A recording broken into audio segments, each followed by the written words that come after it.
Is this thing on? I gotta share it. Copy link.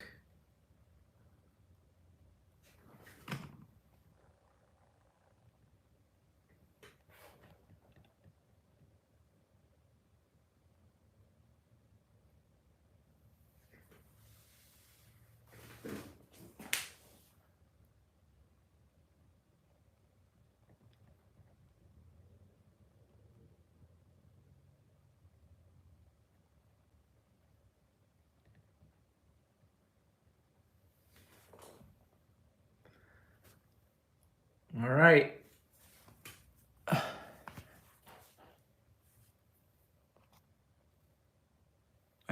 Okay, let's turn this one off.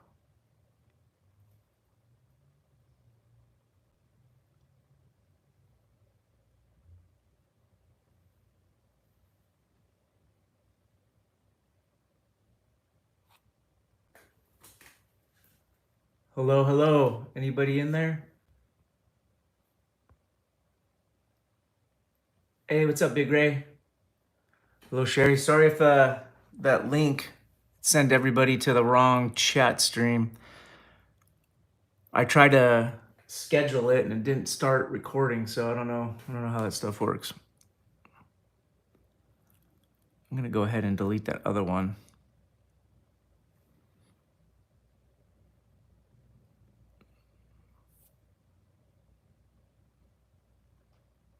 I think we're gonna be okay here. Okay.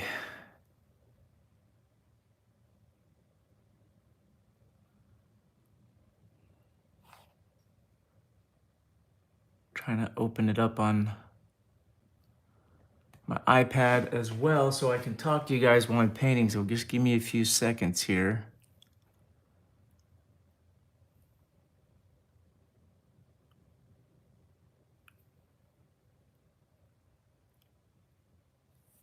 Huh, it's not showing up.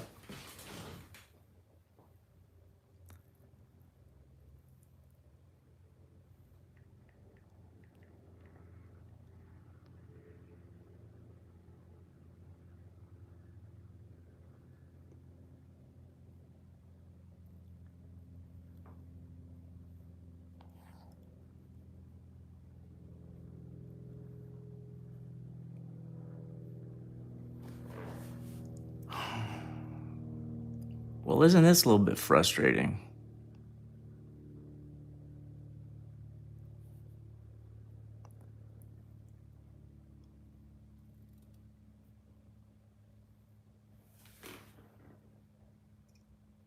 All right, just still need a few more minutes here.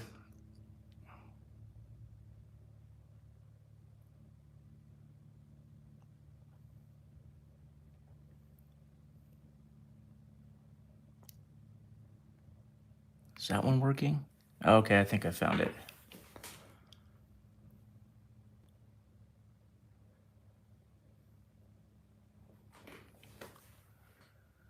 Okay, there, now I can see you guys talking in the chat. Hello, everybody.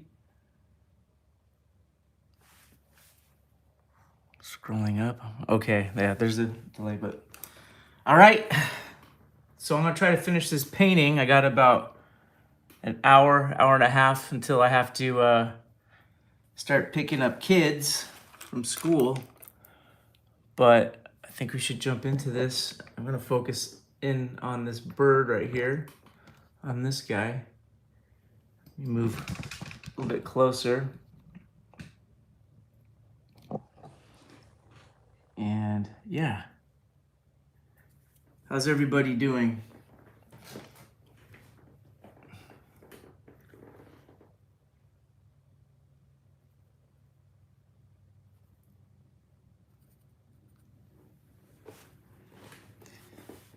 Here we go. I'm gonna start by painting everything that's underneath that's gonna get overlapped with the color. So I'm gonna start by painting the under feathers of this bird, the Gouldian Finch.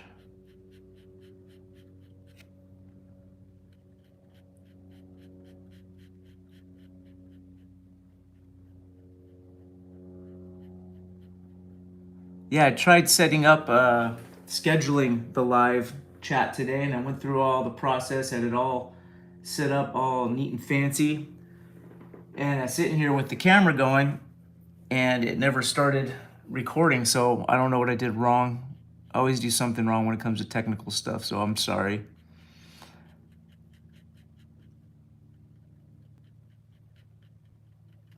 But hopefully people will be able to find their way here.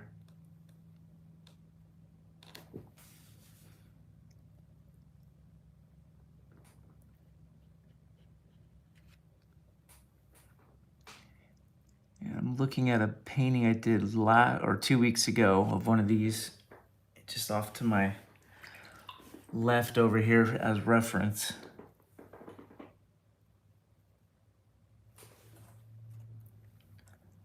Here we go. It's been fun painting these small birds for a bit. I took a quick intermission from this giant canvas that's behind this little setup I have here, but I'm looking forward to getting back into the giant stuff. I think that's always going to be my favorite stuff to paint.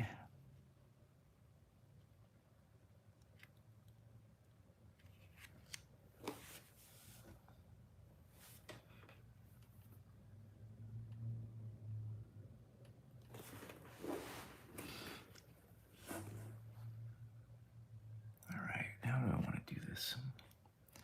So on these particular paintings, I generally will block in like more solid shapes before I start rendering and getting the details in.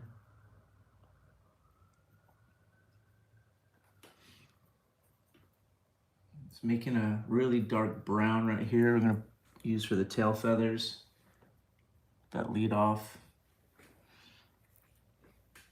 I have reference photos pulled up on the iPad as well, so I don't get too far out of line here.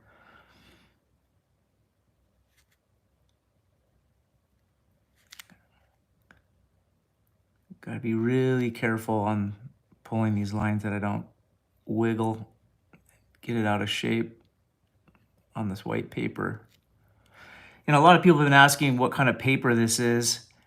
It's actually an archival mat board that my printers gave me. They were gonna throw out like tons of this paper. It was the cutout parts for when they're matting prints, and I wasn't gonna have that. I'm like, dude, I could do something with that. So I have this stack sitting here, and then a few months ago, I just started cutting and ripping them into smaller pieces because I liked the way the edges looked, and I just have a stack of them that I can just pull. And if I have ideas, these are kind of like studies for bigger paintings. I've already done a 5-foot painting based off one of these smaller birds that you guys have been seeing, but I'm not going to show anybody it yet because it's for a show. So I'm always working on something, and if I'm not posting on here on YouTube, it's because I'm working on bigger pieces, which can take months, weeks to months to finish, which doesn't give me any time to edit or post. And then I have to hold off until the actual show, so it gets closer. So when I go radio silent on YouTube, it's just because I'm working on a bunch of big paintings. So I get people saying, when are you going to post more content? And I'm just like, sorry, I'm not able to yet. Let me look at some of my reference real quick.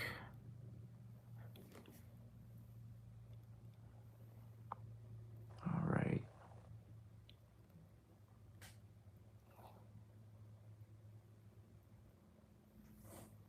And I don't really care if it's exactly like the reference. I'm going to freestyle some of this anyways. I'm not doing the colors of the actual birds that were kind of like being my model for this piece anyways, so I can fudge it if I want. Doesn't have to be perfect.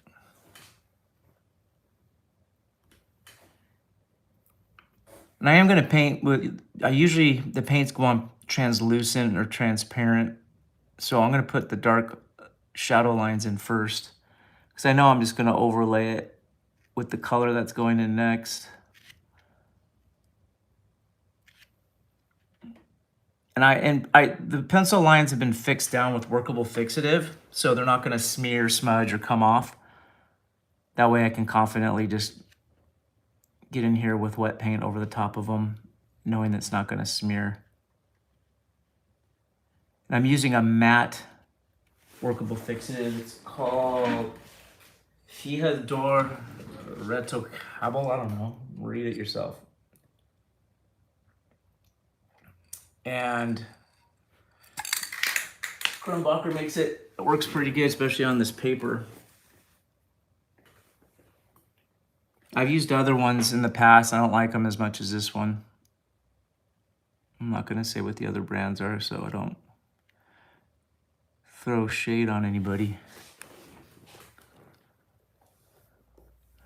Let me scroll and see. How many hours a day do you paint on average from Bitomic Art? Oh gosh, every day is different. Depends on if I have computer work to do, because I'll do design work, or if I'm editing videos or working on merchandise. But if it's a painting day, I try to get in here and start painting around 9:30 or 10 after doing all my other stuff, and then I'll paint till 6.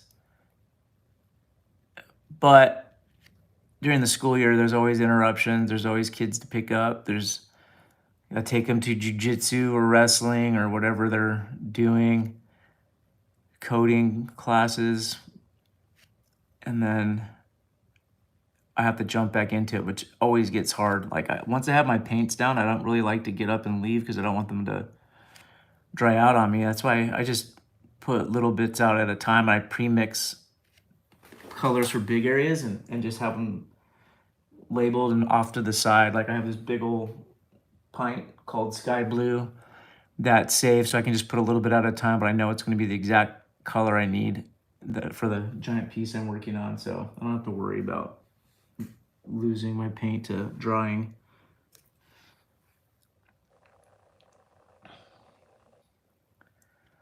So I'm also doing this live because a lot of people have been wanting to see the paintings in real time and not all sped up. And I found that I can't really do real-time video editing just because my setup isn't great and I don't have the memory capacity on my computer for all that video. So if I do it this way as a live, I can cut this video later and try to pull it from the YouTube content. So we'll try that. That sounds like a fairly reasonable way to do it. All right, let's see which bird head. Okay, I'm gonna do this part black. And it's not really black. It's a mixture of, I make this like, I could call it chocolate. It's like a raw umber, but it's not. It's carbon black with Venetian red. And it just depends on how much Venetian red you put in it. But I like just the way the paint goes down on the canvas or the paper. It's just a good opacity. Oops, and I just put it on the wrong spot. But that's okay. I'm gonna go over that anyways. I tend to make a lot more mistakes when I do a live, but as long as you guys are okay with it, I don't really care. We could fix all these mistakes.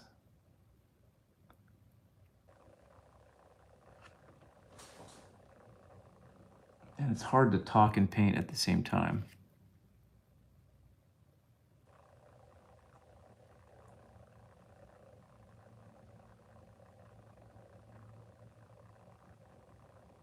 And a lot of the time while I'm painting, the whole thing is fixing mistakes. It's like, that doesn't look like that, doesn't look right, that doesn't look right. Oh, now it's starting to look right. So I almost feel like I'm relearning how to paint every time I do a painting. Even this bird, I just finished this one lower.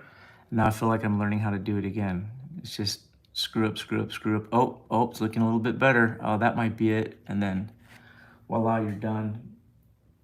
So I guess that's for anybody who's scared of messing up. Just mess up and then fix it until it looks right.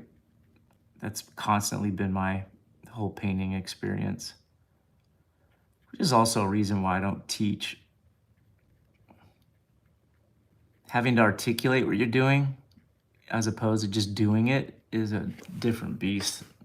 It's for far better person than myself. Greetings from Poland. Hello. What music do you listen to while painting, or do you watch TV? I do all of it. Audiobooks, movies, music, podcasts, whatever.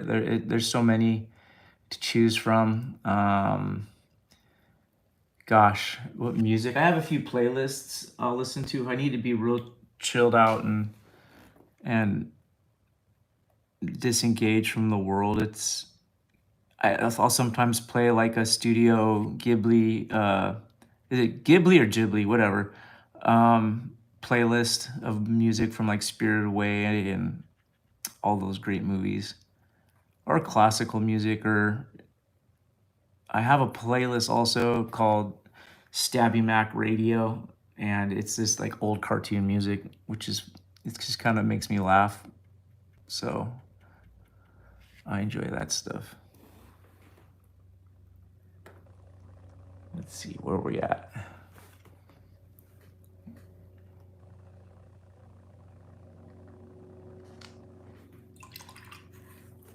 Yeah, I always answer people when they say they want to see the paintings in real time. That it's extremely boring, so I hope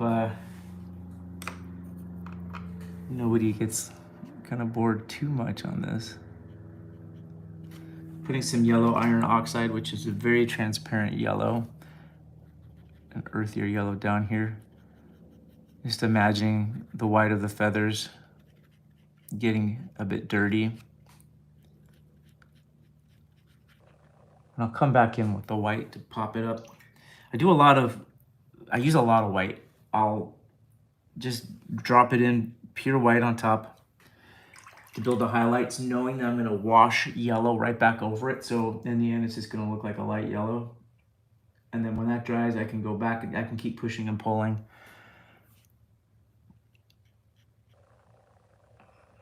So I'll put that white in there. And the paint's, it's pretty dry and warm today, so the paint's drying pretty quickly. So I don't have to blow dry it to speed it up in between these coats. I'll just move to a different section for a minute here.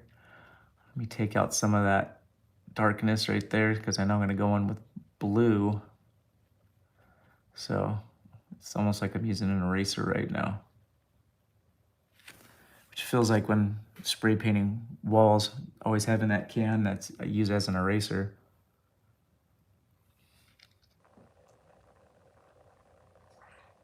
I'm gonna bring in a little bit darker of this violet purple color with some alizarin crimson. Get that up here. I'm gonna just build this dark area right here. There'd be a shadow there.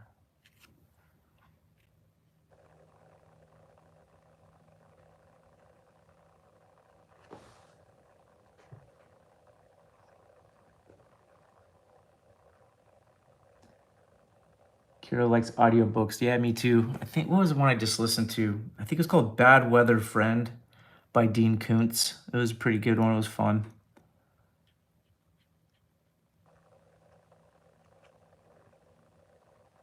And then there was, what was it called? Book of Doors is one I've been listening to. I haven't finished it yet, but it's pretty good. It's a good little fantasy book, which I generally prefer.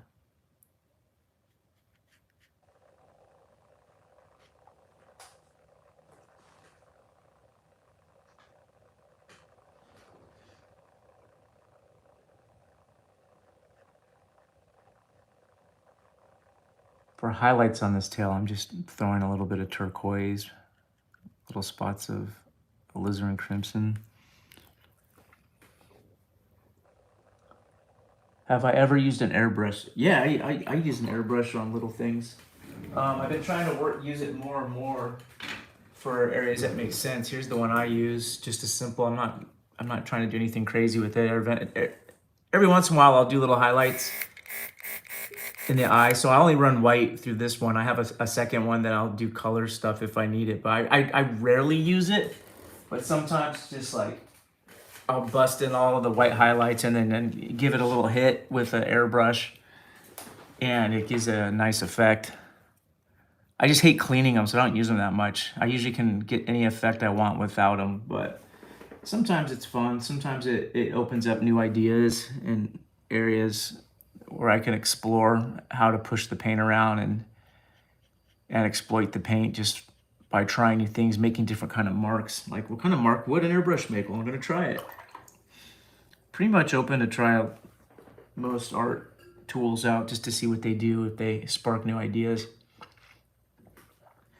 It'd be lame not to use an airbrush. Like, it's like back in the old graffiti days in like the 90s, where older graffiti guys would make fun of us if we were making our own tips or doing stuff to just change the way the paint came out.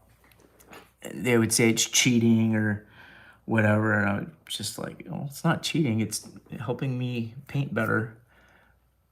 Like, we'd make these things called stencil tips. You'd cut out the inner lid of a Craola can, burn a hot nail and stick it through the front, and then it would strain the paint when it came out, and you get these thin lines. And I remember just older dudes calling me a cheater for that. I'm like, oh, I'm not a cheater. Now everybody uses them.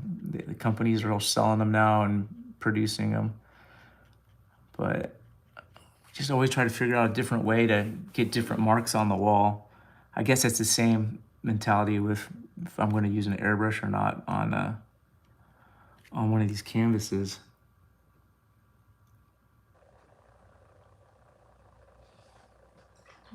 All right, I'm gonna wash in some color on this back. I think it's gonna be mostly turquoise, but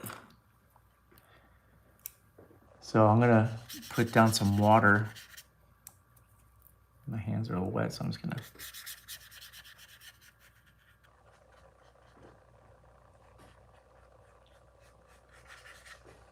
I'm just dipping some in the water, putting some water on there. I don't want to put too much, it doesn't start dripping, so I'm gonna take some of that water off with this brush. I'm gonna take a little bit of phthalo turquoise. I'm just gonna throw it on top right there and then push it around.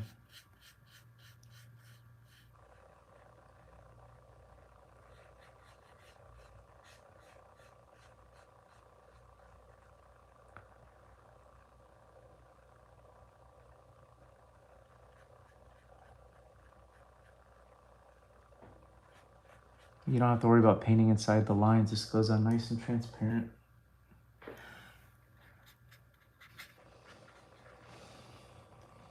Be a little bit messier. Painting these Gouldian Finches feels like painting Easter eggs a little bit, which I thought was kind of fun. I was trying to get my youngest kid in here to paint with me. He didn't feel like it, but I think he would have had fun with these kind of birds.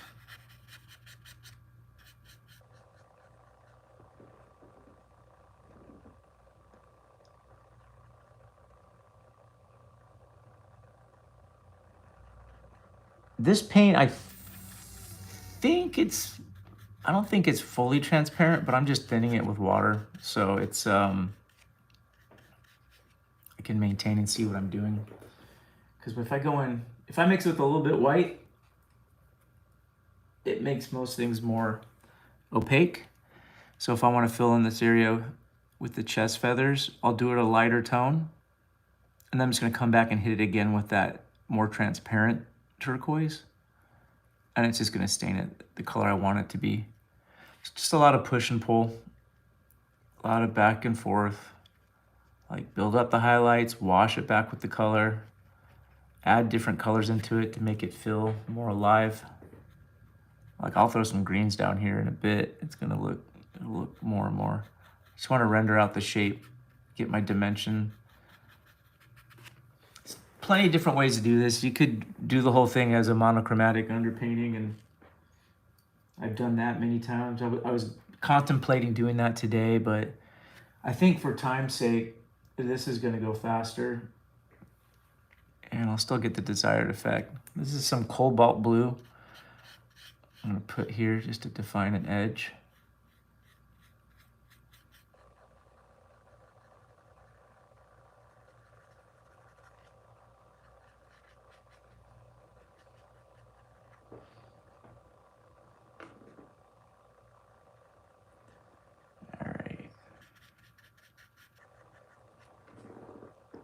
my hand getting in the way too much here? I think the angle's okay. I was recording a different video the other day, and it's funny, like if I don't check my cameras, I don't know what like the angle I'm at sometimes. And my stupid hat kept covering the entire thing every time I wanted to paint for the time lapse. So it's like, and there's Greg's hat. There's Greg's stupid hat. So I think I screwed it up, but whatever. Like I said, I make plenty of mistakes on this technical stuff.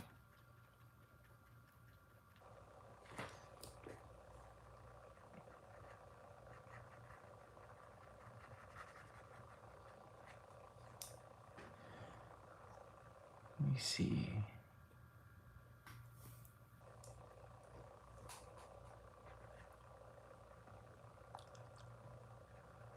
Put a line there for a reason. Light shift.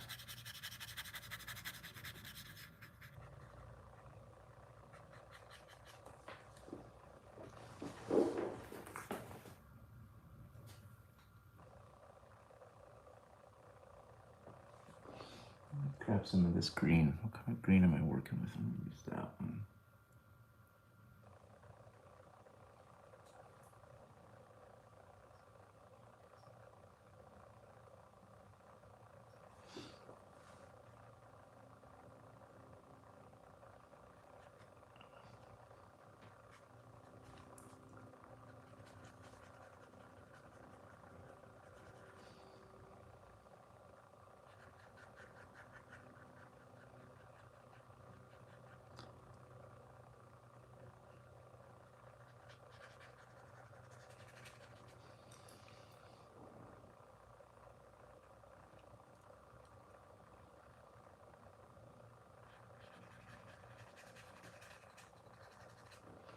I wish I had music playing in the background, but last time I did, I got copyright stricken, so on YouTube with all the rules, so it's pretty quiet in here.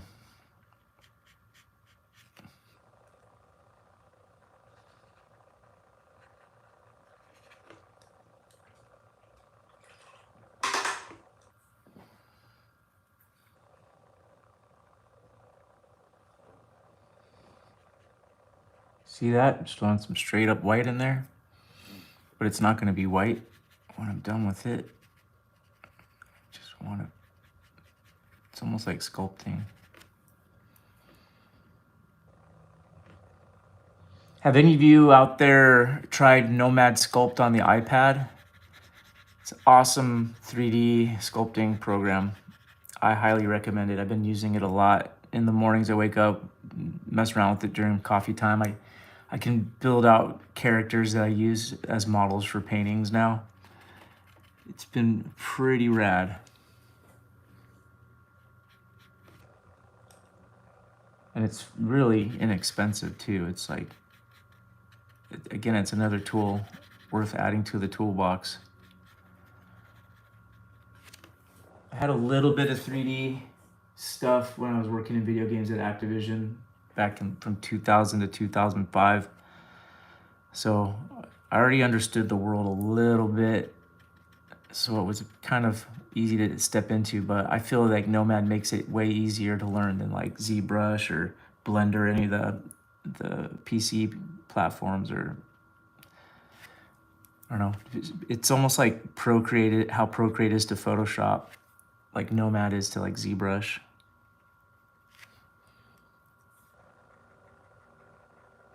So right now I'm still just making plenty of mistakes, just working it around until it looks right, and then I'm gonna start glazing it again with the colors. I just want to start seeing the feathers form before I make any decisions.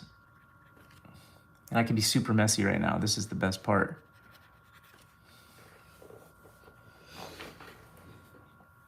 Let me see, let me read some more of your questions. Scroll down.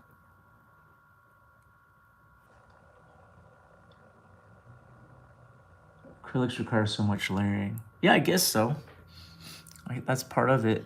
That's part of the acrylic journey, is lots of layers. I wouldn't know much difference. I don't mess around with oils too much, so went from spray paint to acrylics was my journey, and the dry time was perfect for me.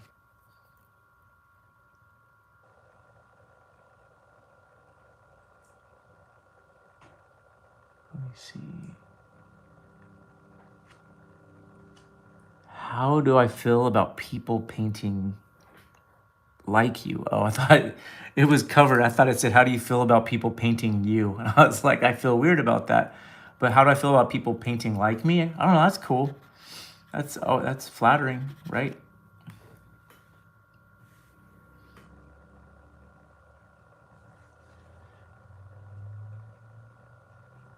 I don't know. I never don't really think about it.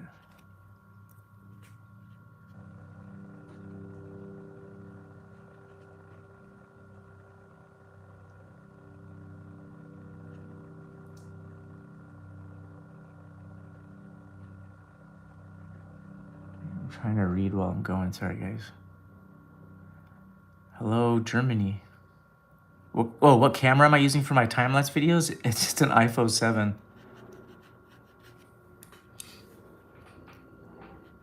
I have it running right now too. So I'm capturing a different angle of this.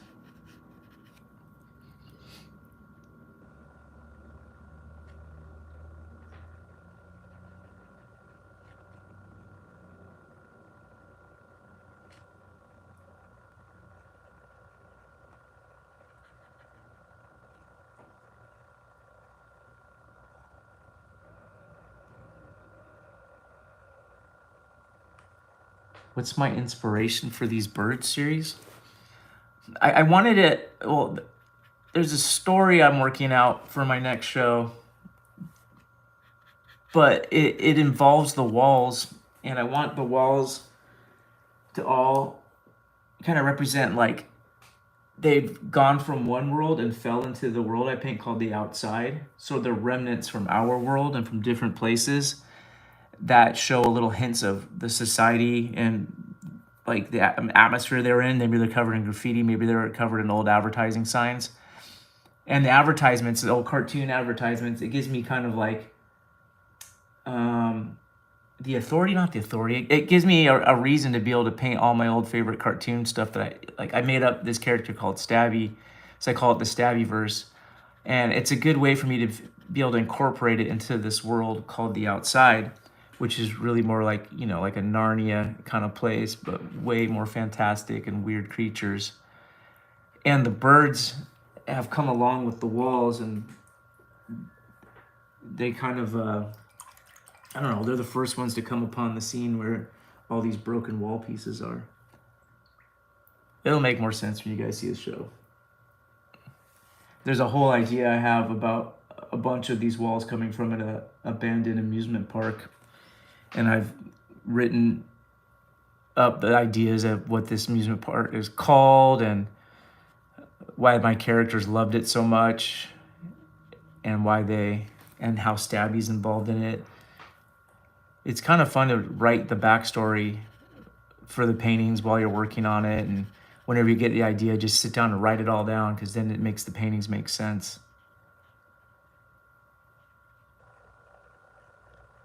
So with the idea that all these walls came from an amusement park and the surrounding like neighborhoods, it makes it so that I could also work on amusement park rides and the stuff that I really am interested in painting. And all of a sudden that stuff can show up in the outside as well. For practice on Nomad Sculpt, I recently sculpted the Dumbo ride from Disneyland just because I've always liked that. I like the ride characters. I think they're cool, and I can put weird stuff in the ride seat. So we'll see what I come up with for that. All right, make sure that's dry. I'm gonna add some more of this turquoise.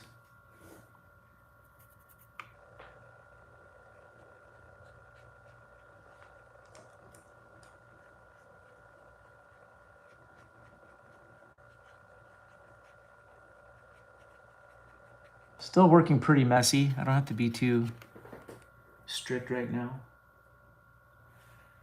It's like the end tightening up everything is pretty fun when you can get all the little feather lines in and stuff. And by no means is this the only way to do any of this stuff. There's so many better acrylic painters out there on YouTube too instructing, so feel free to just experiment and see what works best for you.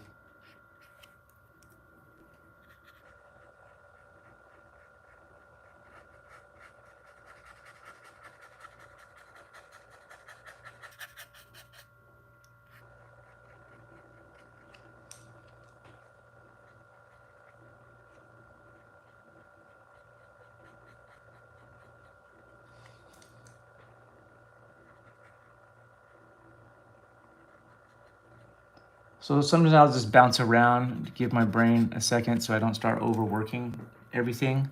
And I'll just switch to the face, like in this situation.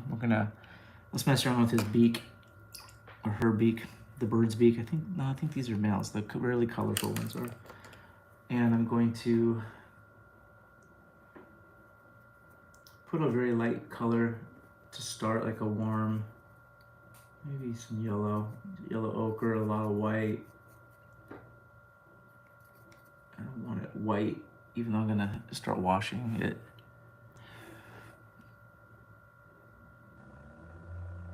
It's also challenging to do these really small paintings.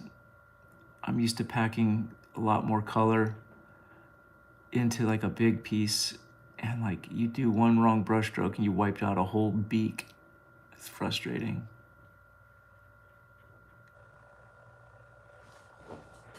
I'm gonna just block in where the eyelids will be.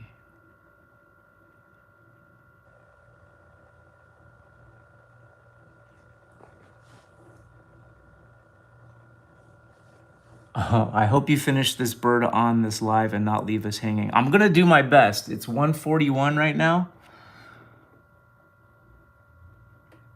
Yeah, that would suck. I am gonna film the whole thing though, so I will post the full video of this painting being done so you won't miss it. But if I don't finish it on this feed, please forgive me.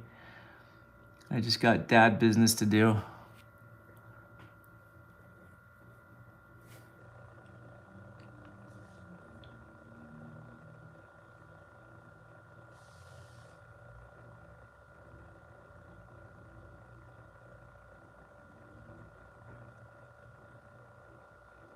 And thank you all for all the nice comments out there.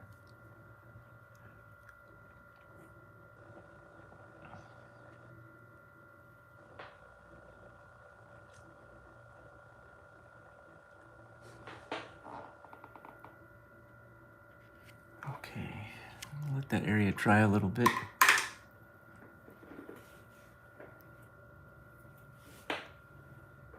Use some of this purplish color I got going on here.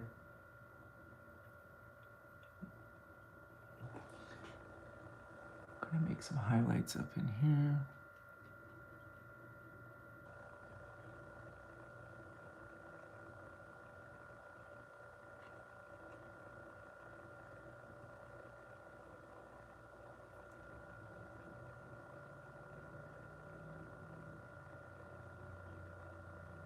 Giant canvas would be terrifying. It's not that scary.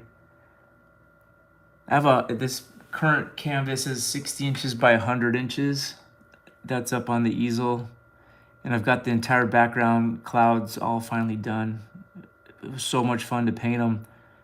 So many mistakes to be made and to fix. But it's like fixing all the problems is what made it where it's at. It looks super soft. Where the paint naturally didn't want to go there. It took a lot of just beating up the canvas to get it to do what I wanted it to do, but it was super fun.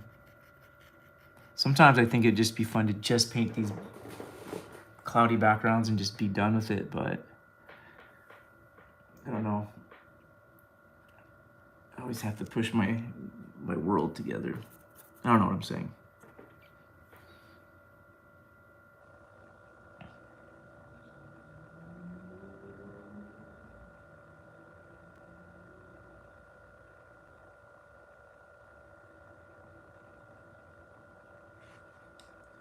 Down, soften the edges.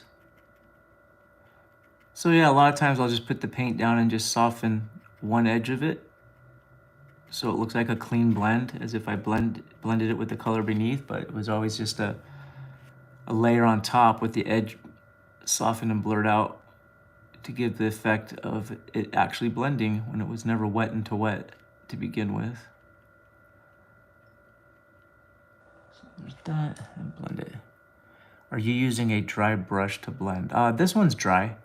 Sometimes I'll use a damp brush to blend. It just depends on the size of the area that I'm trying to blend and what I'm trying to have the paint do. So it's yes, in this case, it's a dry brush. But the second I rinse it, clean it, I'll pinch it. It's a little bit damp, but it'll still do the same trick that I want it to do.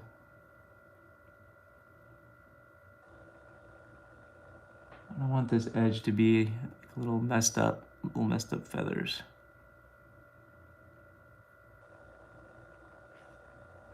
Get the real edge of that brush in there.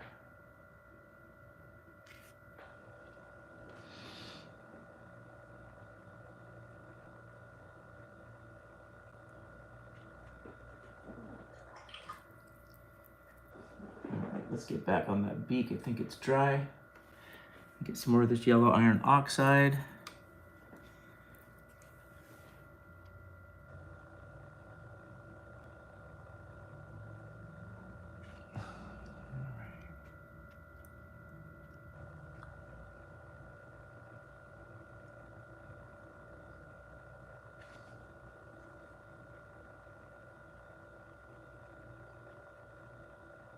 It's good to clean your brush that you're using for the blend off, because I was just using it on that black beforehand. If I would have just put that black paint right into that yellow iron oxide, I'd have another problem to fix. It's not always the worst though. Sometimes you find that, like, oh, that looks pretty cool. I just learned something. I'm just using the yellow to define the edges. Create some messed up shadow.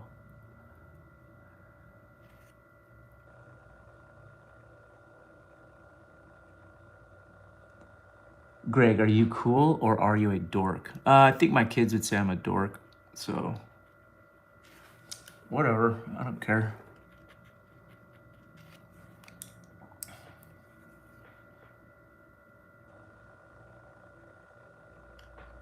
My go-to colors. I do have go-to colors I use. I have actually I'm sponsored by Nova Color, and I have my own basically palette, like a kit you can buy through them. That's all the basic colors that I use in my palette. I couldn't say it all off the top of my head. I know Payne's Gray, gosh, got a little turquoise, but I have links in all my videos to it. So if you just go in the comment, or not in the comment, in the bio sections, you'll find it.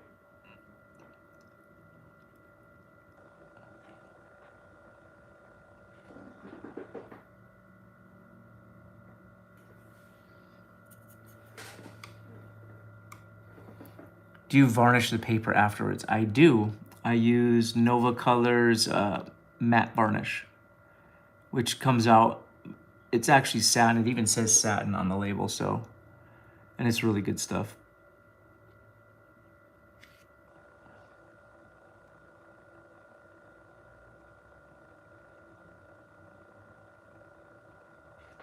Trying to get this little damage on the beak is tough on these small paintings.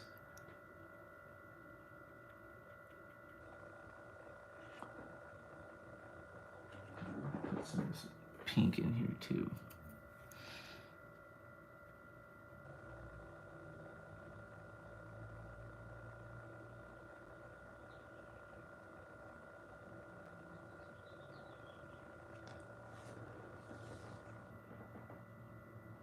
Do you ever find it difficult to make a real animal fit into your style?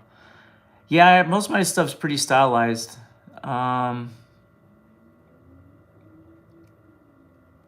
Gosh, I guess I'm really not ever trying to make something completely look real. There's plenty of people out there to do that, and they do it well. I really just like giving it my own little twist. Do you like satin finish over glossy? Yeah, I like satin better. I feel like you can see the painting better with all the reflections that glossy tends to do.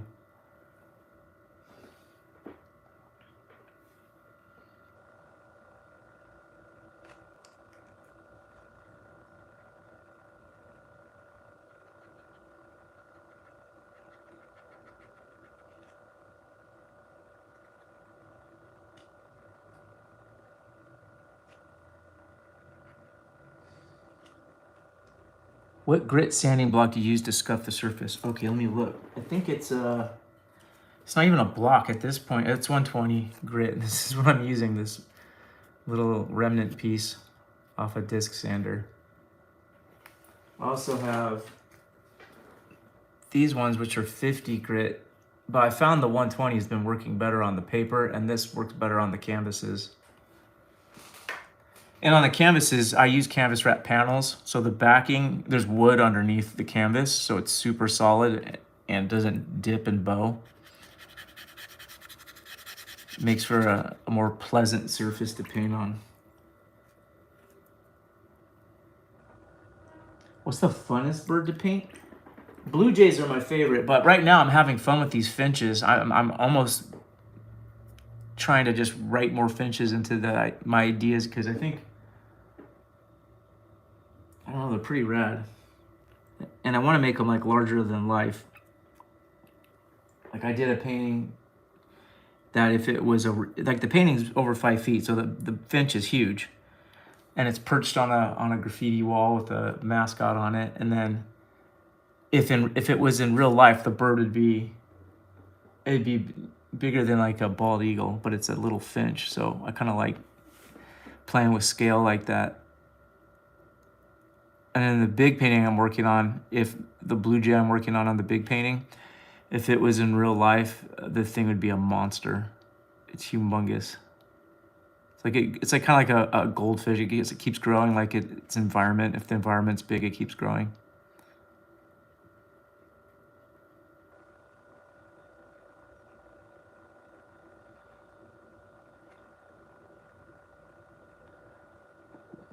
Mr. Simkins, what's the best art advice you can give an artist facing the AI incoming challenges? Gosh, I'm not the right person to ask that. I don't know. I don't like AI. I think it sucks. I already almost lost a job to it.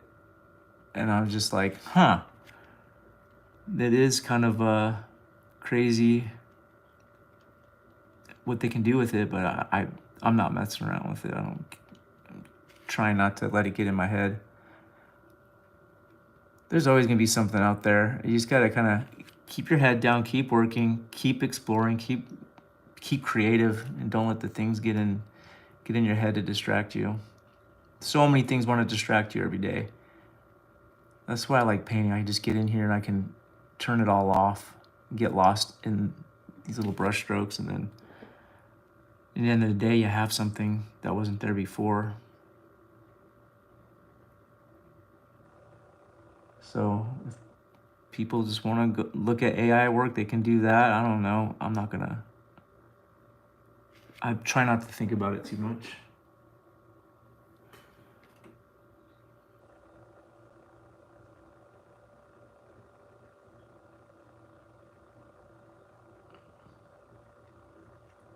What sure are these pieces for? The small pieces I'm just doing as studies for when I'm working on the big ones.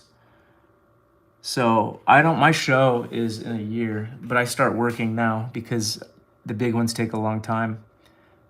So I try to get in front of it and get all the big ones done, and then I'll start doing even more of these. But I just needed to get some of these ideas out. So that's why I've been doing these bird series.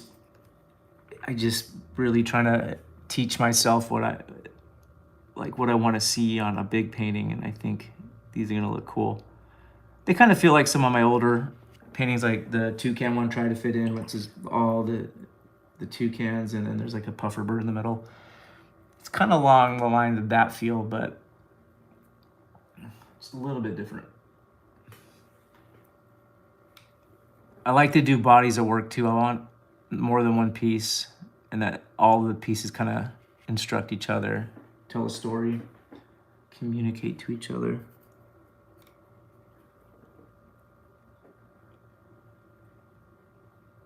Yeah, kestrels are awesome.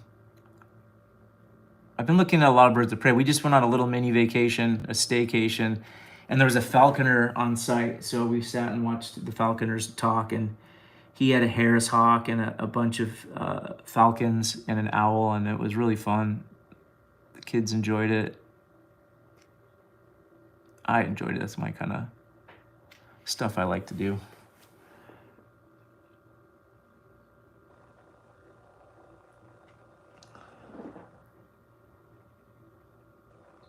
Oh, thank you for the super chat, RLD Studio.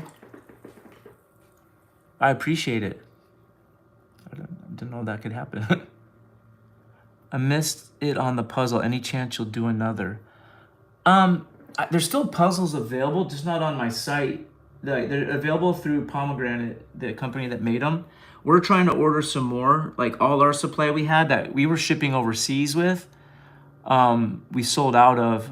So we're trying to get some more from them so we can do overseas, because they don't ship overseas. So we do. We ship around the world. So we're trying to get those.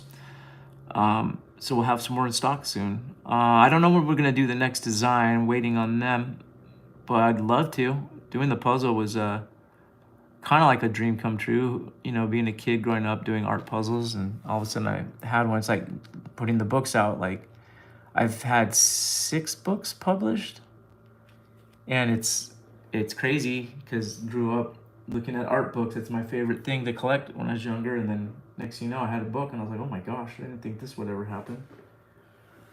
Yeah, most of my life, it's like, how the heck is this happening? I can't believe that happened.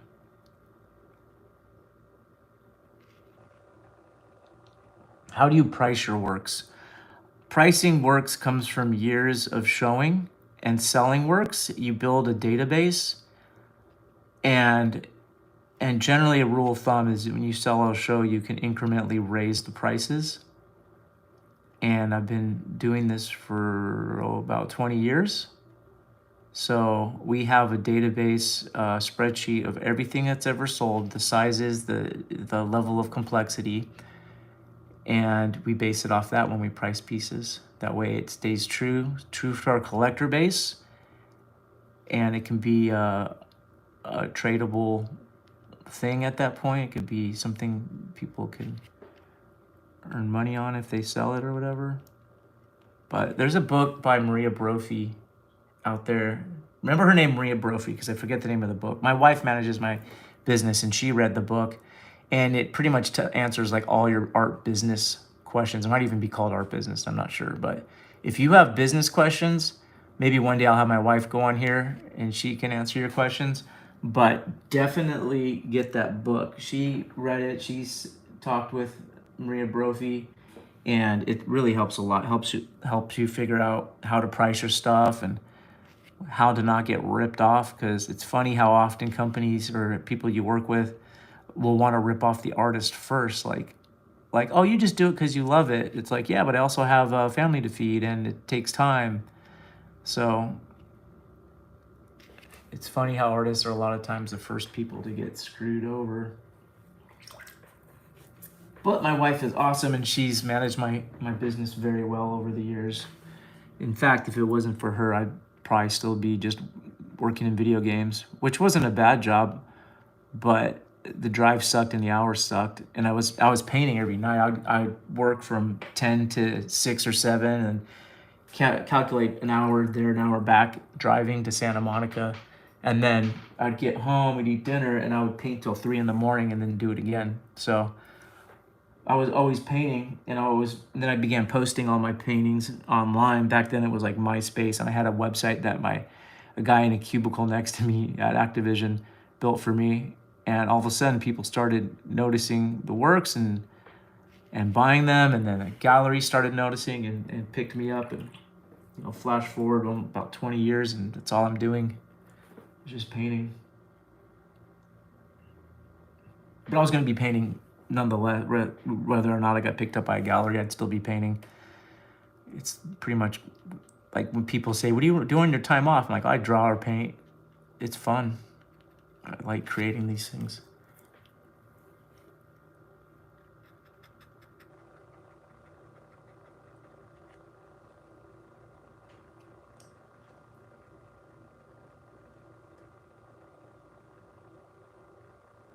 Hello from Russia. Well, hello there. There's people from all over the world here. This is awesome.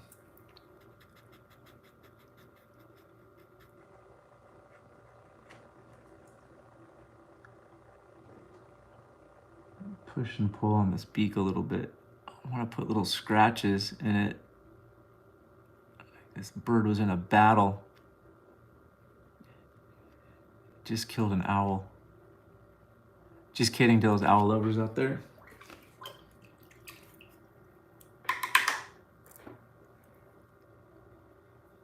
Australia, no way.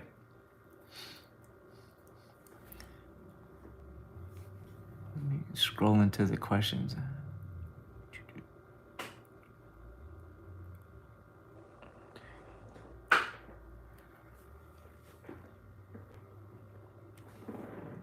Do some more highlights in here so I can wash more green.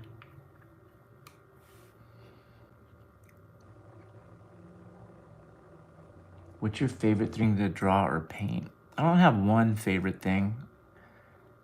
It used to just be rabbits. That's one of my logos, a rabbit head.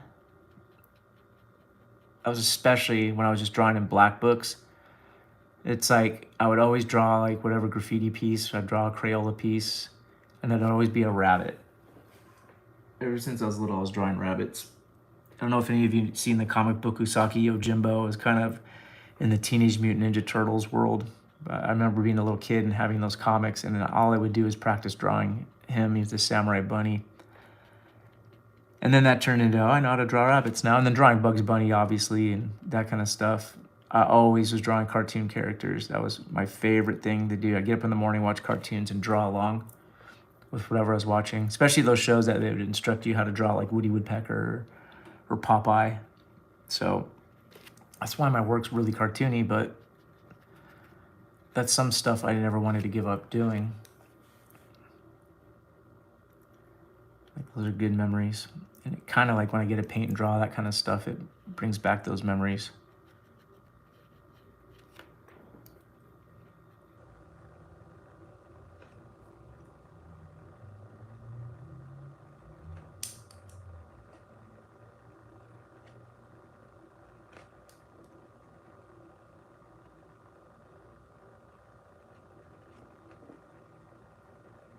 Sweden, what's up?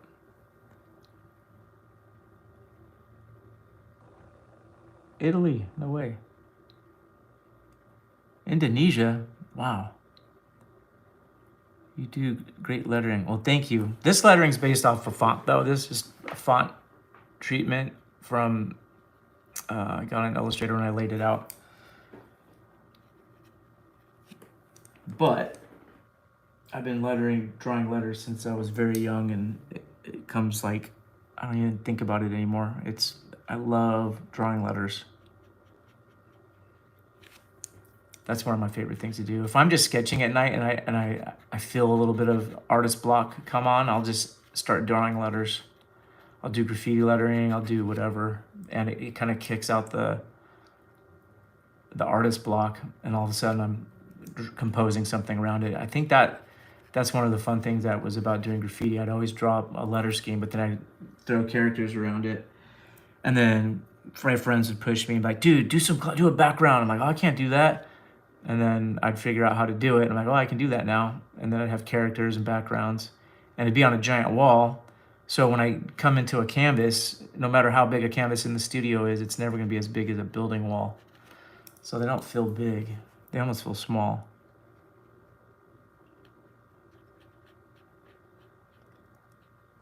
And over the years, I feel like my studio work has taken over. So I have definitely dropped off on painting walls. There's no time for that, which sucks, but I'll get a couple a year, and I still sneakily put my name up around town. Can't take that away. That's almost like an addiction, but I try to make it look cool. I'm not trying to bum out anybody's business, if you catch my drift.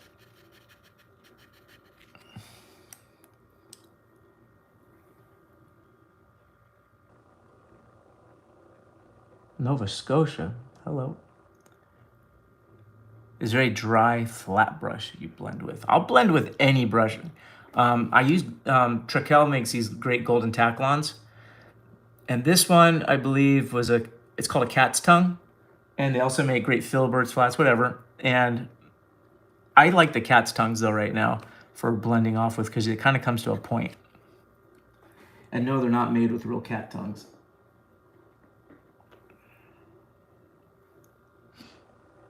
Which they might look into that though.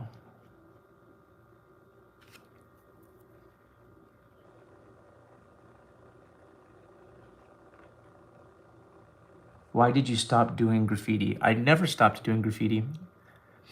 I still do graffiti. I just slowed down because I'm almost 50 years old and I have children and I have a mortgage and I can't be out running on the streets getting in trouble, no matter how much I want to.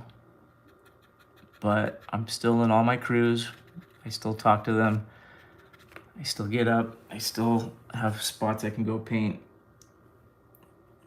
But it's just not as much as when I was younger. I'm also old and everything hurts. Hopping a fence sucks.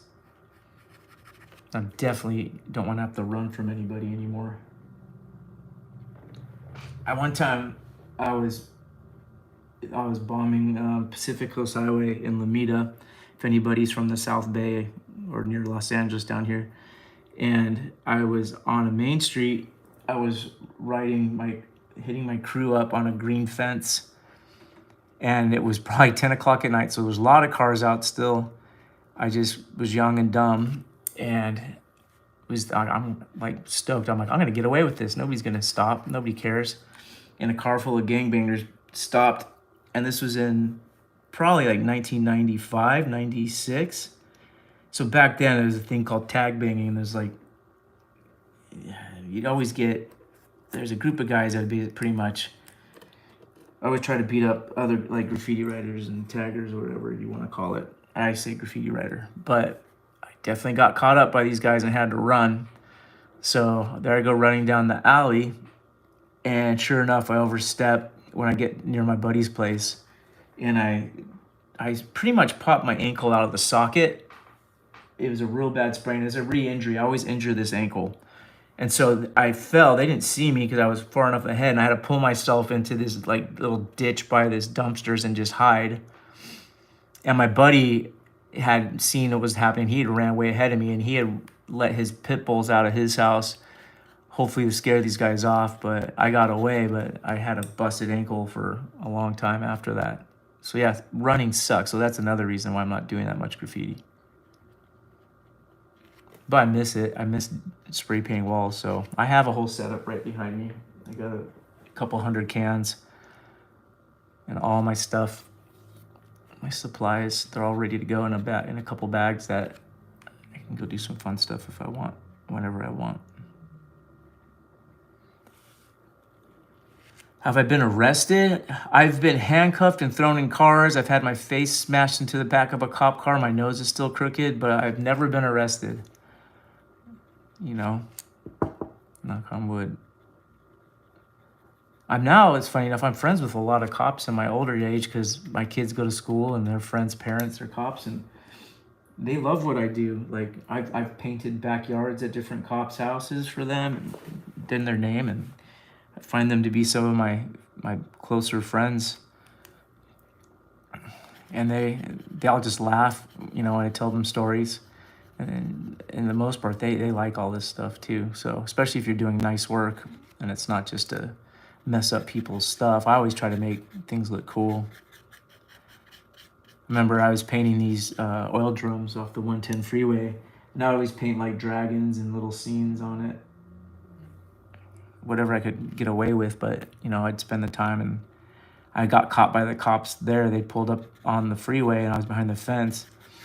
And I just walked over, all friendly, said, "Hi, how you guys doing? What do you think?" And at first you could tell they wanted to be a little like mad, like, I got you. But then they're like, "Ah, it looks pretty good. Just stay out of trouble." I'm like, "Okay, you guys have a great day." I think I was probably like 18 or 19 or something.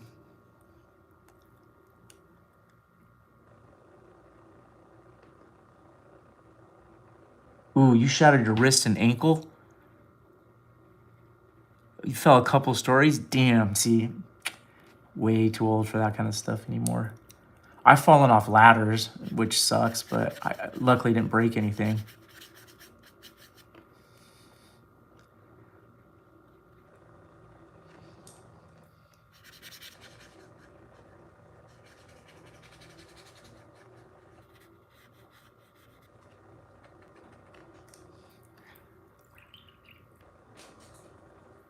I don't know if you guys noticed, but the painting is slowly sneaking up on me. It's getting closer to resembling what I want it to be. I'm gonna mix. It's like a really dark purple. Throw some shadows in here.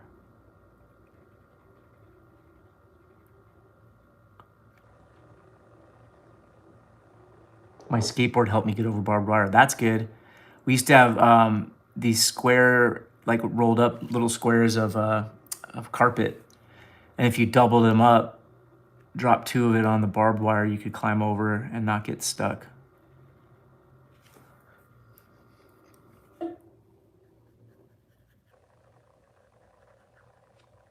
I shouldn't be saying that in case my kids listen. My oldest already heard all those stories though. I'm like, dang it, I've told him too much. France, hello France.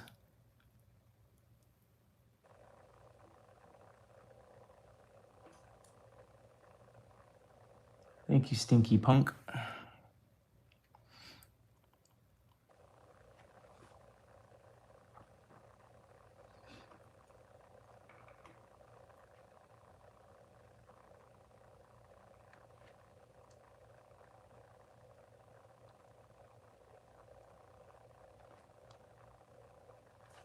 If any of you guys are interested in checking out any new like muralists, one of my really good friends from my graffiti crews writes Yano, Yanoe. You should look him up on Instagram. Him and Zoo, Zoueh. They both came from the graffiti world, 2 of the best graffiti writers I know and that I've ever seen. And they do some of the most amazing large-scale murals in the world. They're really killing it right now. It's fun to watch. Is younger. I remember meeting him in LA when I think he was in high school still. I think I was in college. But just watching him grow into like such an incredible painter has been rad. We just did a podcast. It should be coming out soon. All we do is talk about graffiti stuff.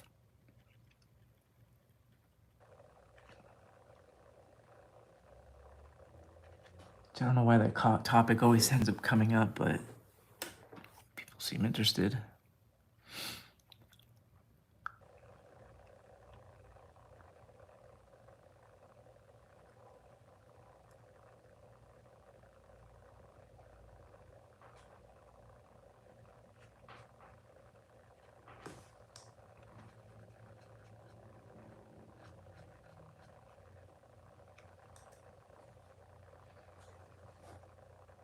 It's slowly coming to life.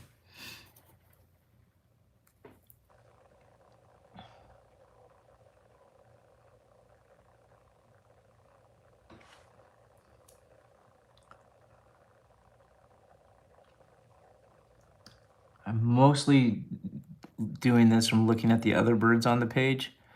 I can't really have my reference up on my iPad because I'm reading your questions from the iPad. But that's okay.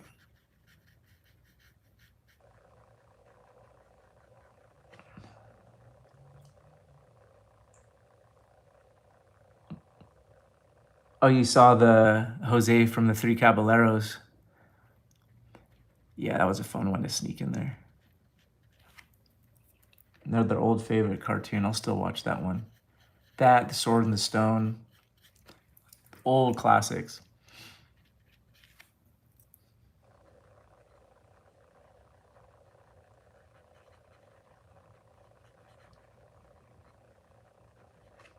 If anybody could read, the reason I did this particular wall, I'm surprising a friend with it. And I don't think he's on here, so I can say it.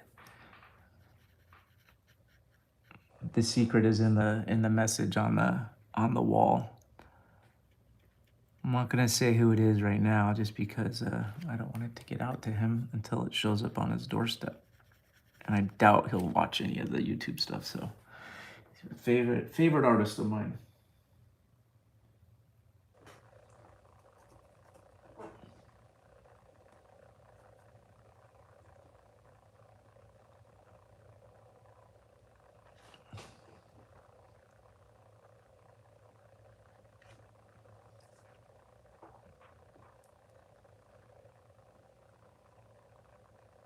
What's your favorite band or music? Oh gosh, that's tough too. So many good bands out there. I don't know, I was listening to Bayside's new album the other day and reminded me how much I used to love listening to Bayside. I've been really listening to a lot of Turnstile lately. I turned my kid onto it, now he loves it. And he plays guitar, so he's learning how to play the songs, which is fun. It's fun to share music with him. I usually listen to a lot of old punk and post-hardcore music if I'm just out driving around. And then I'll slow it down with just like more old alternative stuff.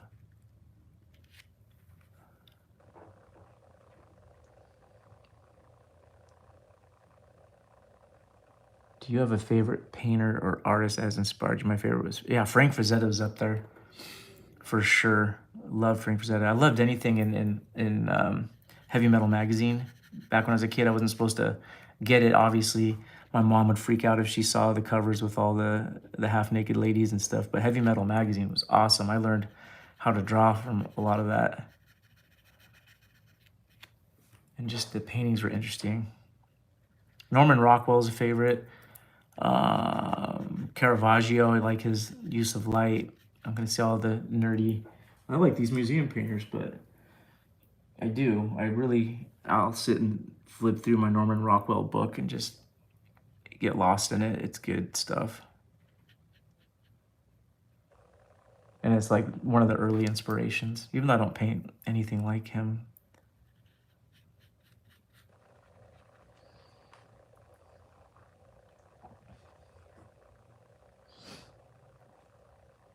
Let me get some more greens in here.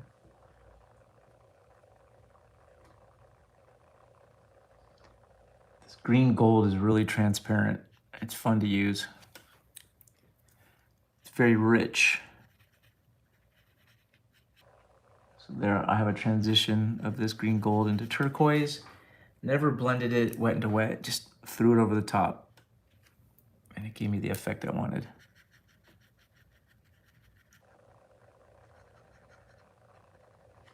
I think like when you're layering all these paints over previous shadows drawn in and then highlights and shadows, you keep layering it, it softens the look. It takes away the harsh edge that you can get with acrylics. Not entirely though, like you'll see I could probably soften this guy up more, but I'm kind of happy with it. I'm gonna just leave it. Here comes that white again.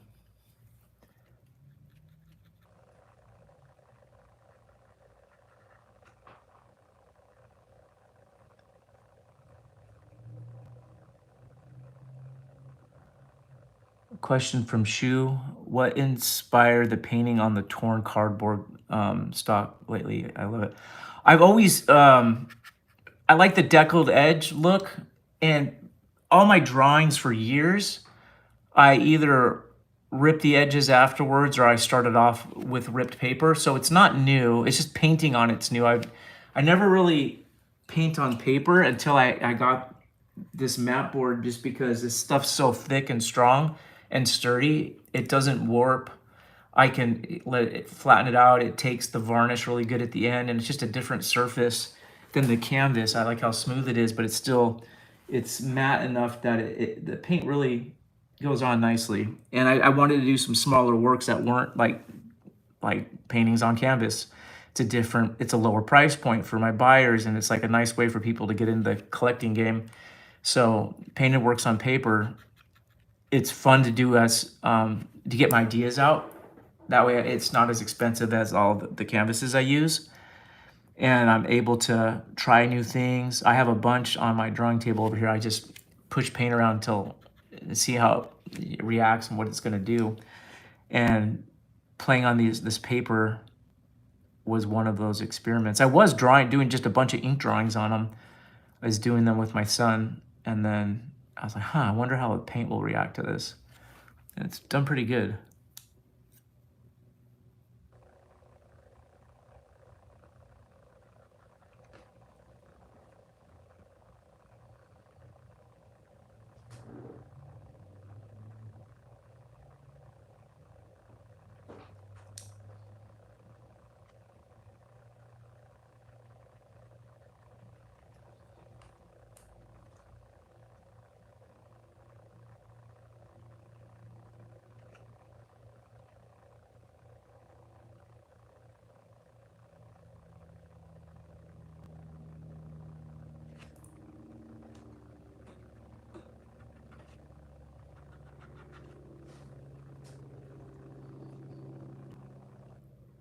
Do you like Skinner? Skinner? The artist Skinner? Yeah, I'm friends with him. He's, I met him through Alex Pardee, who's a really good friend of mine. We came up together, funny enough, through the graffiti scene as well. He's in the same graffiti crews as me. And Alex Pardee is one of my favorite people on the planet. And I met Skinner through Alex, through part of Zero Friends. We were all kind of linked together through all that. Do you ever trade art for goods or services? Very rarely. I've done it, but I'd rather, it's kind of hard to do that.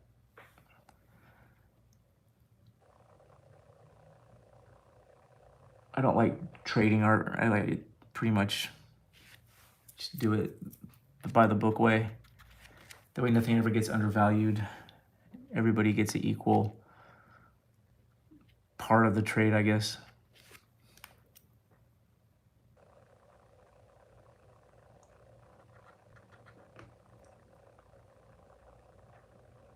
What type of paints? These are acrylics. So I use Nova Color paint, which is a brand that sponsors me now, but I've been painting with it regardless for about 20 years. And it's maybe less than that, 17 years. It's my favorite brand of paint, hands down. I've used them all, and you can buy like big quantities of it. Like the way to get into the store, you have to ring a bell, and then it's just wall-to-wall acrylic paint, and that's it. It's great stuff. It was designed for set painters in Hollywood. It's in Culver City near the movie studios, and they make large quantities of the colors so that they could do murals and backdrops and stuff. Turns out, they make a really good paint, and it does everything I need to do. And I started using it because of my buddy Axis, who pretty much taught me how to paint with acrylics. And he was using it, and my buddy Coffee was using it. And they're like, you need to use this stuff. I'm like, whatever you say, bud, you're the best. So I just tried it, loved it. And then for a while I was using other brands. I'm not gonna throw anybody under the bus because they're all pretty good. But I just really liked the price points on this, and I just like the way the paint works.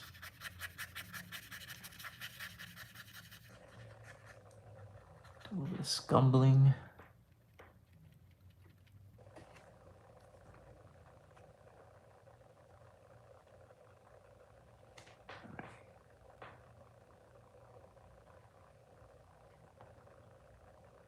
Hello from Pennsylvania. What is the white you're using? I'm using titanium white.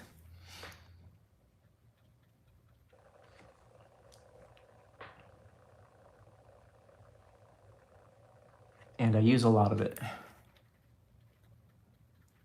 Like whenever I go to the paint store, I'll get small amounts of other colors, but I'll get a big old gallon of titanium white. And I like when it comes to reds and cobalts and oranges and all the cadmiums and the different colors, I'll get small amounts of that because they get expensive, and you can pretty much do underpaintings with colors that cost less, like your umbers and ochres and variety of that. Just do an underpainting, and then you can glaze in your more expensive colors and use less of it, and that way you save money. That's another thing. I was always constantly pinching pennies when it came to painting, like even like spray paint. Everybody know you're supposed to rack your paint, but that's one thing. I started working when I was 12 years old.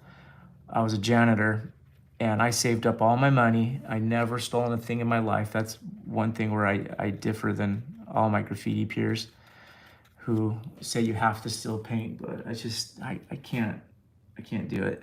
I can't steal. So I was always very self-conscious of how much paint I had and what I could get away with using, so as to save my money so I could get more paint later. And I'd want it to stretch out and go a long way. So we'd go back and getting spray cans. I'd get the shitty swap meet paint for like $1, and then use rollers and house paint that you get at Home Depot for like $5 in the oops bin. You'd fill out your area and then you'd outline it. I'd get like a nice can of black that I could outline with and see what I could get away with the paint I had. There wasn't a lot of options back in the 90s. Now there's every color under the rainbow, and like I've been blessed enough to be able to get sponsored when I do walls. So if I do a wall, I get extra paint. Whatever's left over, I have really nice spray paint. And it's nice to be able to have that. And if you happen to be in Australia, I have my own can with iron lac. It's a yellow. It says Craola lac, but they were never able to release it in America, so I'm not able to get it here, but they have it in Australia.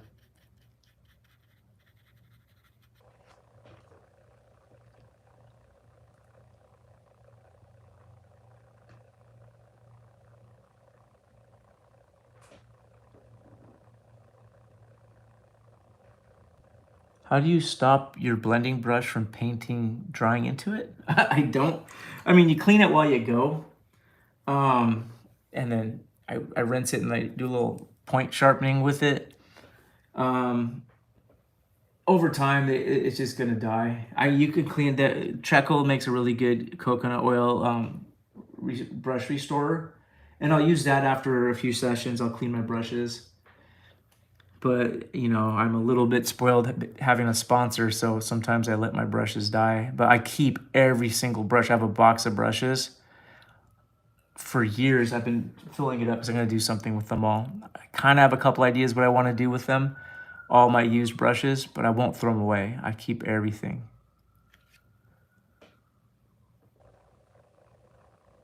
Whereabouts in Australia? Probably all over Australia they have the can. It was... Brisbane is where iron lac is located, I think.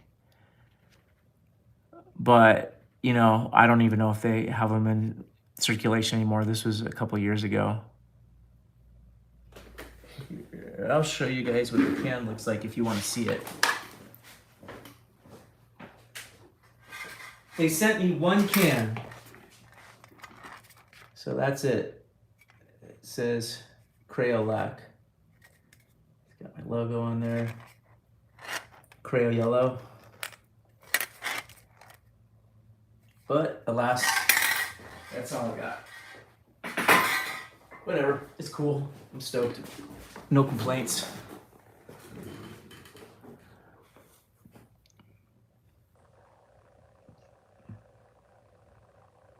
I think this little birdie's getting close. I need to throw some of these yellow highlights in here.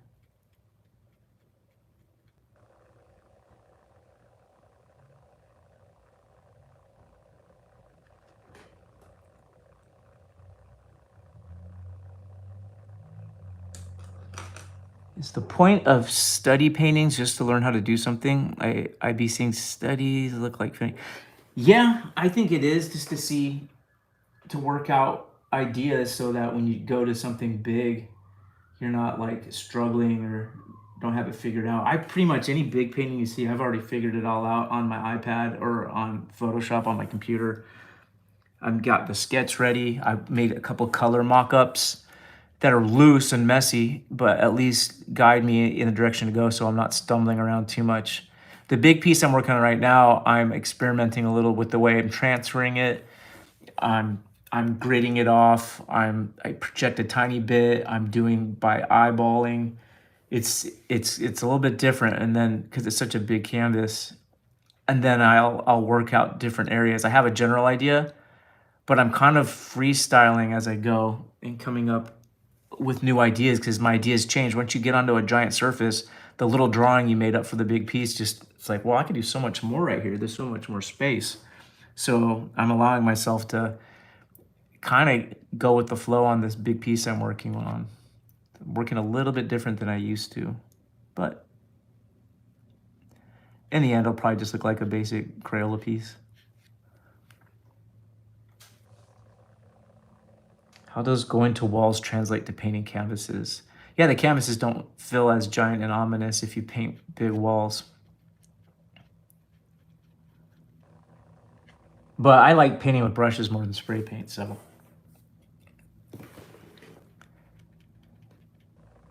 I mean, it's all fun. Like, once I finish a show, I generally try to go out and paint some walls just to get my head back into it. But there's always a bit of a curve. I get so used to all this little noodling around with a brush that I find I have to reteach myself things with the spray can. So I don't know. It's probably hurt my graffiti stuff, but I don't really care. I'd rather do this than anything else. This feels like I'm telling stories in my head all day. I'm kind of a crazy person. How do you store your Nova paint in bottles? Yes. So here's how I store my Nova color paint. One of these or smaller ones.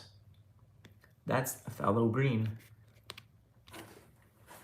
And then I'll pre-mix colors. I'll do a range of colors and just have them all in different bottles.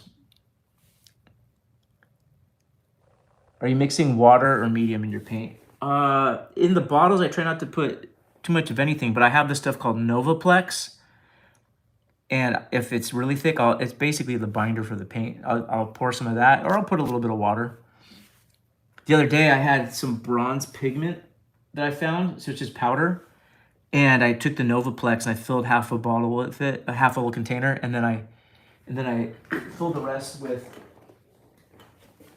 the powder, and I got this really cool metallic paint. So I might put it in like a dripper pen, like marker, and use it for just catching little tags.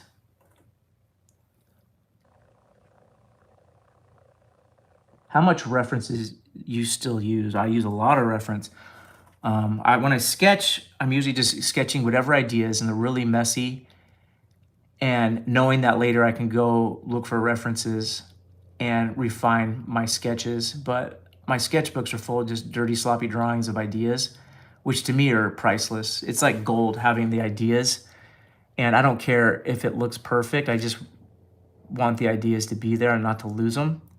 And then I could always go back and, refine them. I'll draw my poses and I'll try to find images that are similar to what was in my head. And thanks to the power of the internet, you can usually find stuff.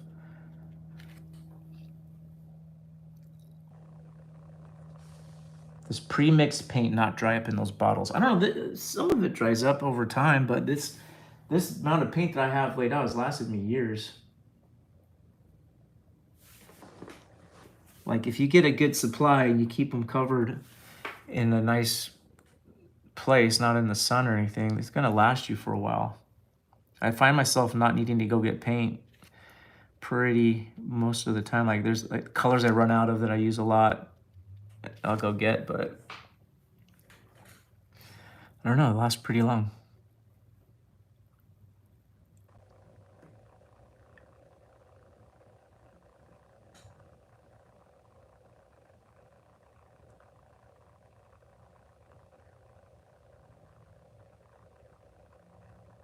So I'm using white right here, but I'm gonna wash it with yellow afterwards, so it looks like I used yellow.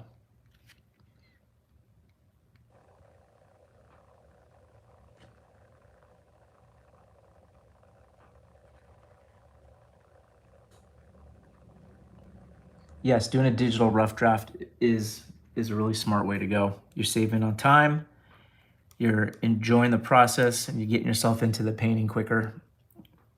Efficiency is awesome. Using tools is awesome.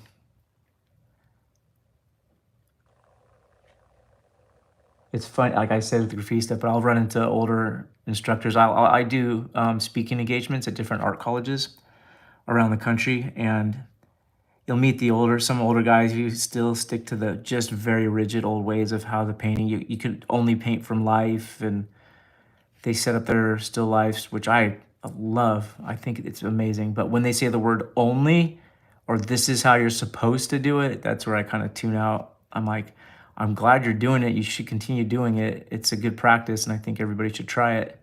But when they say it's the only way to do things, it's like, all right, I'm out. I'm gonna go home and do it the way I'm doing it, and go on with my life like I always have.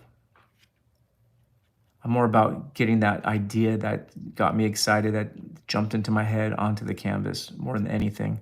However I can get it onto the canvas in the best way possible.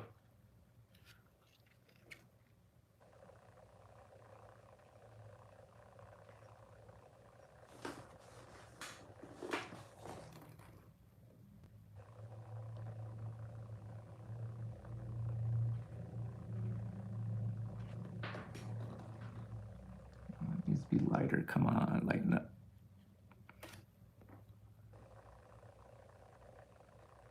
This little guy's getting close to done.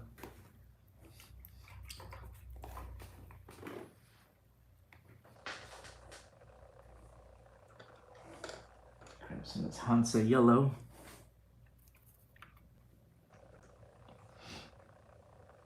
So I can just brush it straight over the top, blend it off.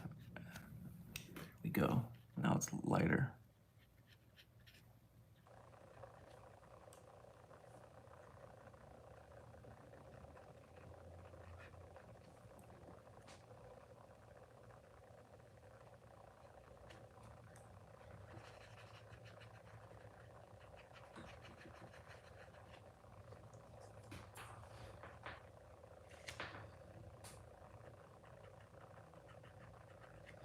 Yeah, a lot of times I'll even do, like, see this yellow I'm throwing here over the black and over the beak. I'm softening the edge, just making it all softer. I'm gonna wash over that white now.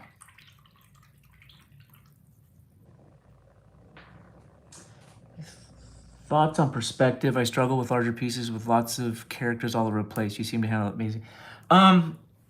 Gosh, like, again, that's all in the preparation process. I'll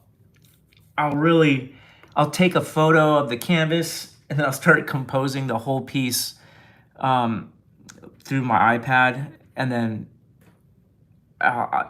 if you work it out that way, you can set up vanishing points. You can set up all your perspective needs so that when you get onto the canvas and you know your lighting, you know what colors you're using, it's going to be less to worry about. Yeah, it's a tough thing. Over the years, it just flows naturally, pretty much. I don't think about it as much in such a way that I'm able to share how it's done. I wish I had better answers than just work out your composition, in layers that you can quickly alter and make alterations to, and fix the problems before you actually step to the canvas, and then it's gonna flow a lot easier. But once again, if you feel like just painting straight to the canvas, do that too. Like one of these the other day, these bird ones, I just said, I'm just gonna sit down and just start and see what happens, and didn't pre-sketch other than a quick pose of the bird, and then pulled up some photos of that bird I wanted to paint, and then just freestyled it, and I was like, oh crap, that was fun.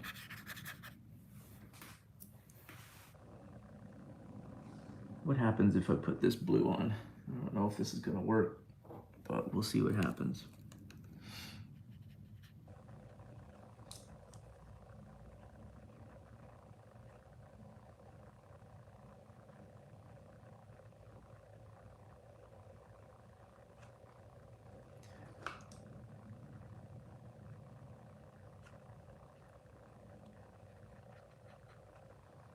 Not hating it.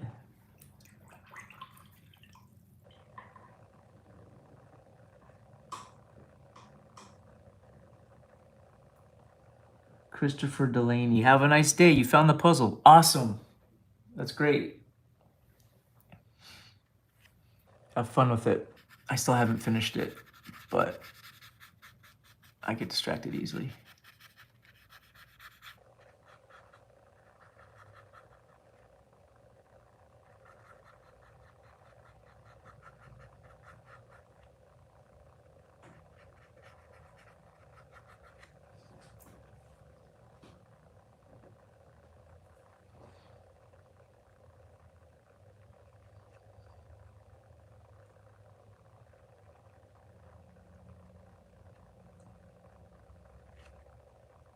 Now is the part where I just sit noodling and start pushing and pulling, building up highlights, pushing them back, making shadows.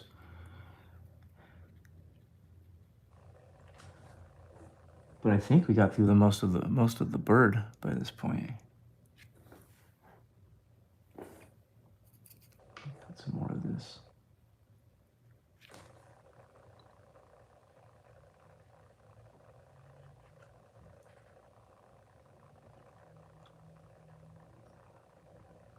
Oh, I can hear kids outside. I think that's time for me to cut this thing off. Oh, we've been on here for a while. Sorry, guys. Yeah, I think we're gonna wrap this up. It's mostly done. I'm gonna add some more to it. I have the video still going, my other camera going, so I'll be able to post this pretty soon for everybody if you want to watch back when the little time-lapse video is ready. But thank you for joining me on this and for chatting. I appreciate it. We'll do it again. Next time we'll do it on a weekend so people can go. Check it out. Hold on. I'm on a call, Isaac. I'm on a call. And there it is. Like I said, my kids are home, so I gotta go, right? All right, how do I turn this off? Okay. I'm gonna end the live, guys. I'm sorry, and I'll announce it next time for a weekend. Have a great day.